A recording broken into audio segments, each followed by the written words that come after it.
আমি একদিন ঠিক ঠিক ঘুমের ঘোরে মৃত্যুকে বরণ করে নেব। নির্দিষ্ট সময় পেরিয়ে যাবে, কিন্তু আমার ঘুম ভাঙবে না। কাছের মানুষগুলো আমাকে কত করে ডাকবে, আমি সাড়া না দিয়ে নিরাপত্তায় লীন হয়ে থাকব। প্রিয়জনেরা আমায় ছুঁয়ে দেখবে, কেউ কপালে হাত দেবে, কেউ হাতটা ছুঁবে, কেউ আবার নাকের পাশে আঙুল দিয়ে আমার শ্বাস প্রশ্বাস পরীক্ষা করবে। বুকের পাঁজরে কান পেতে আমার সন্তান হয়তো আমার হৃৎপিণ্ডের ওঠানামা খুঁজবে। আসলে আসলে আমার কোনো নড়াচড়া শক্তি থাকবে না তখন।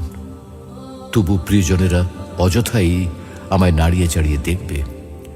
হঠাৎ করে কেউ কেঁদে উঠবে, আমাকে আর কখনই ফিরে না পাওয়ার হাহাকারে। প্রিয়জনার বুকের পাঁজরে ঝড় উঠবে ভীষণ। ডাক্তার ডাকা হবে, আত্মীয় পরিজনকে ডাকা হবে। আমার নিথর দেহটা পরীক্ষা নিরীক্ষা করে খুব বিমর্ষতা চোখে মুখে টেনে এনে ডাক্তার সাহেব আমার মৃত্যুর নিশ্চিতকরণ সার্টিফিকেট লিখে দেবেন। ফাইনালি একটা কান্নার রোল পড়বে।